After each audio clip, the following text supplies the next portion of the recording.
Hello students, welcome to Matholearn. एक बार फिर से हम स्ट्रेट लाइन क्लास 11 के एक्सरसाइज 10.2 के क्वेश्चन नंबर 8 को करेंगे। क्वेश्चन नंबर 7 तक हमने कंप्लीट किया था। आज question number 8। Perpendicular distance from the origin is 5 units and the angle made by the perpendicular with the positive x-axis is 30 degree। ये क्वेश्चन आपको इस एक्सरसाइज में पहली बार आ रही है। हम इसका डायग्राम बनाते हैं। ये हमारा ओरिजिन है। Perpendicular distance from the origin is 5 units. तो हम क्या कर रहे हैं, हम स्ट्रेट लाइन का इक्वेशन निकाल रहे हैं। आप जानते हैं क्वेश्चन नंबर 7 में जैसा है, हम क्या कर रहे हैं, find the equation. Find the equation of the line that is perpendicular distance from the origin. यानी कि ये अगर स्ट्रेट लाइन है, ये अगर हमारा रिक्वायर्ड लाइन है, तो इसका जो परपेंडिकुलर डिस्टेंस ओरिजिन से है, ये ओ से लेके यहाँ आप समझ लीजिए ए तक। ये क्या है, ओरिजिन से लेके ए तक परपेंडिकुलर डिस्टेंस है और ये है 5 यूनिट्स। यही हमें दी हुई है। Perpendicular distance from the origin is 5 units and the angle made by the perpendicular. ये जो परपेंडिकुलर वे है वो क्या बना रहा है, perpendicular the angle made by the perpendicular with the positive x axis. यानी कि ये जो परपेंडिकुलर है ये एक्स एक्सिस के साथ 30 डिग्री एंगल बना रहा है। 30 डिग्री का एंगल बना रहा है। तो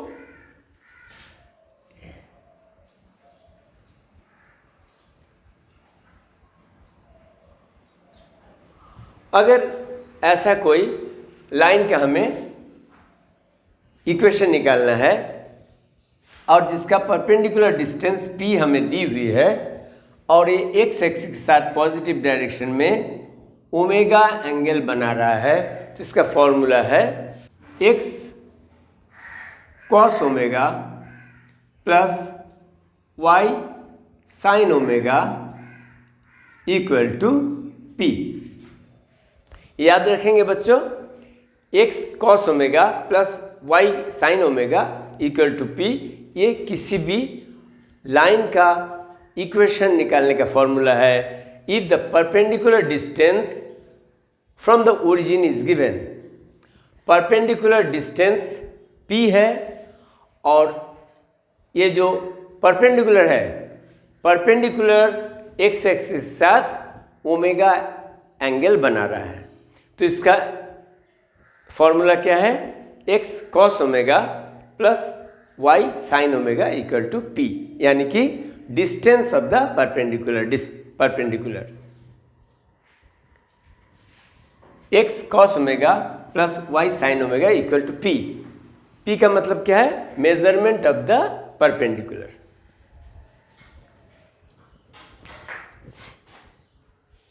तो चलो सेम कॉन्सेप्ट को हम यहाँ पर यूज करते हैं। यहाँ पर ओमेगा कितना दिया हुआ है, omega is 30 and p is equal to 5 units.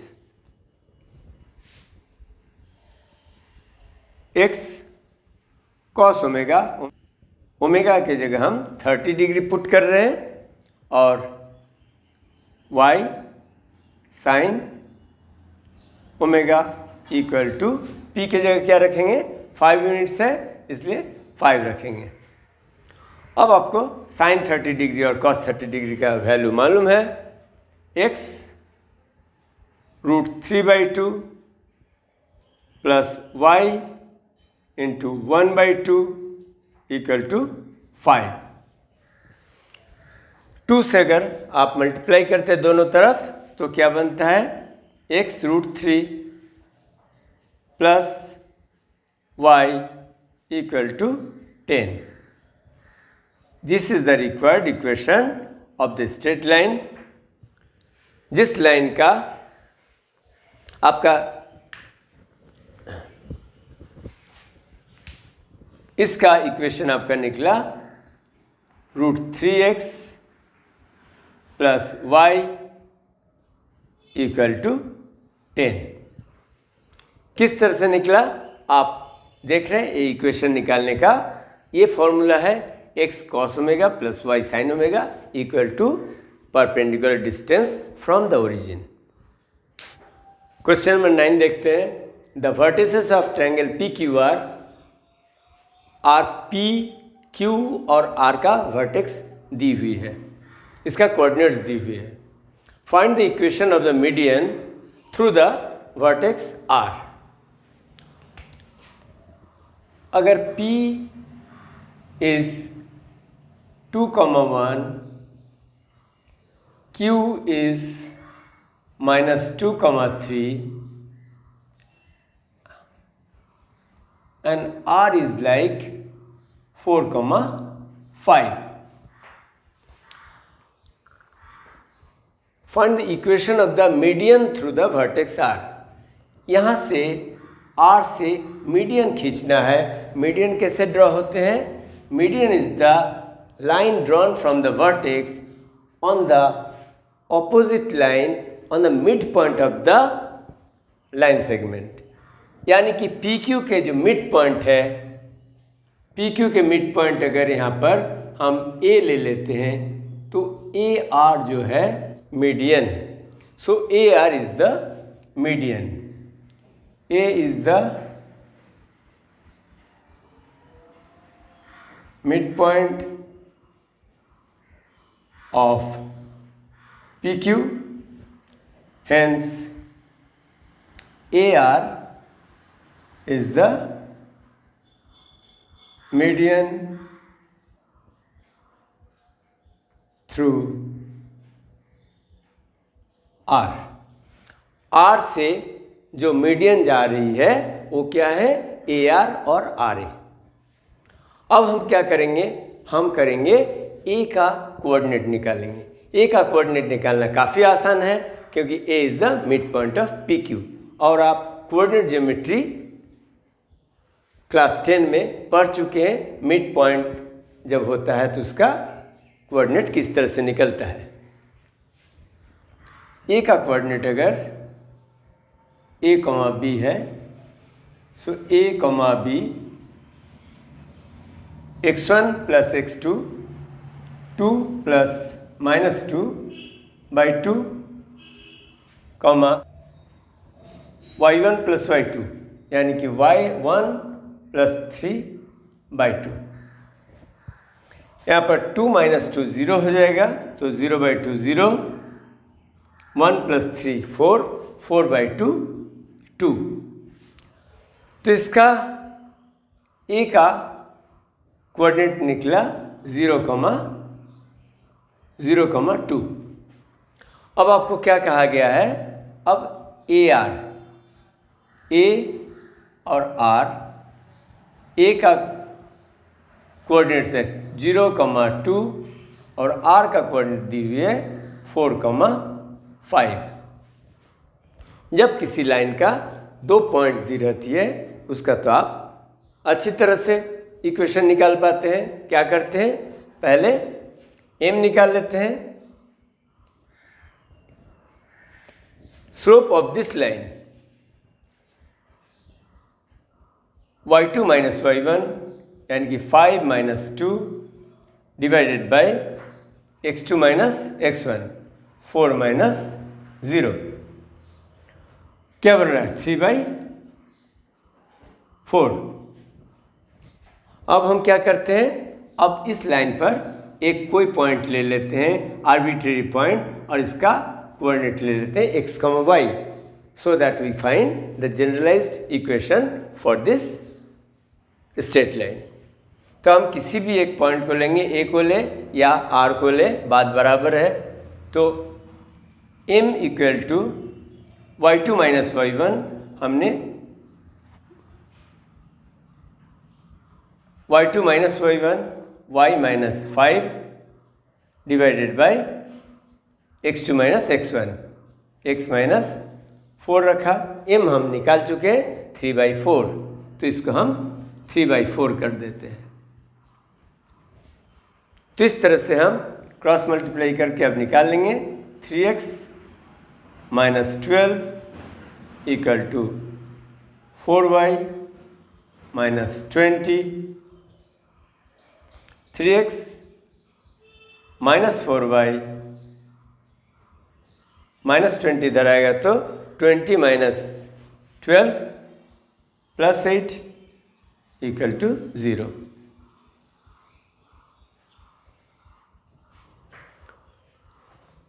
Question number 10.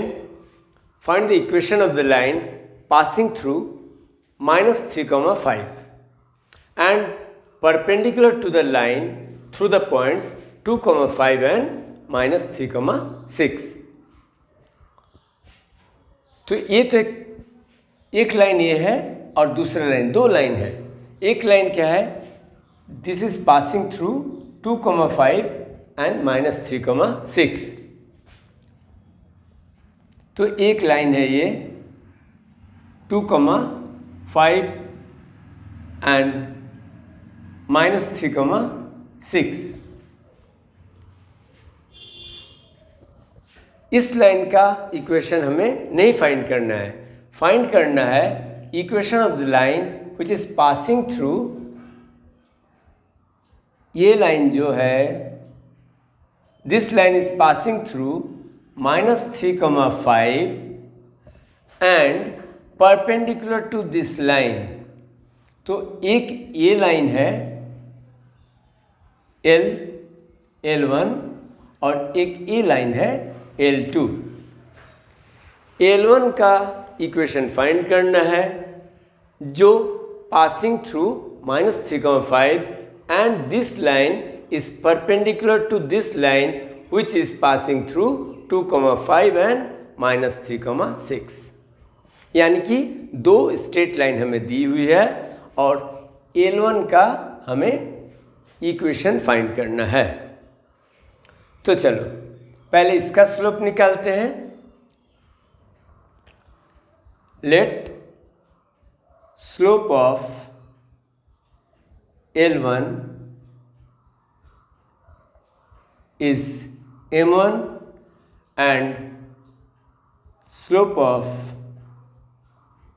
L2 is m2। पहले m2 निकाल लेते हैं क्योंकि इसके दोनों दो पॉइंट दी हुई है। तो m2 निकालना हमारे पास आसान है।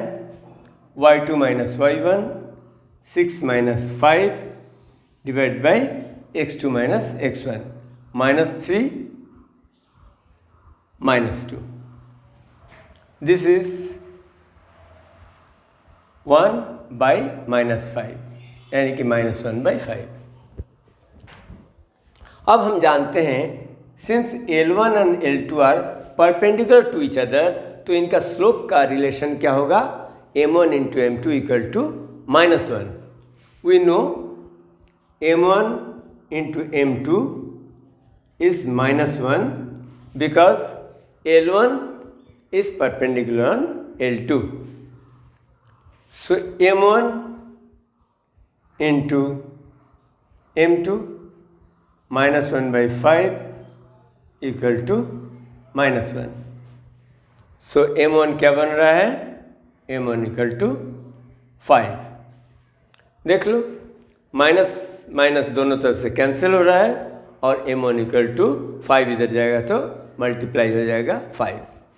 सो m1 बन गया, इसका जो स्लोप है x एक्सिस के साथ ये बन गया 5। अब हम इस पर कॉन्सेंट्रेट करेंगे।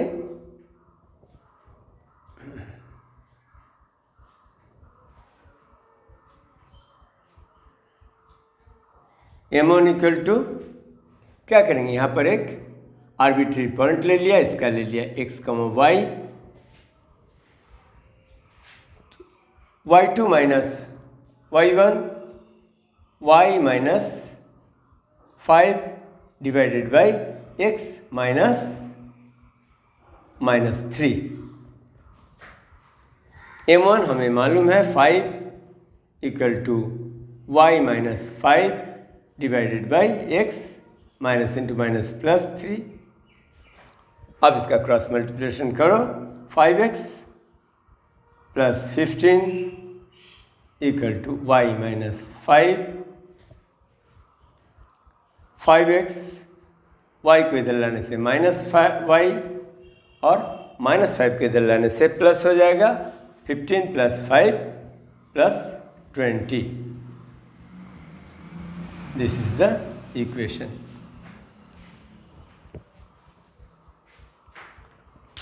उम्मीद है आपको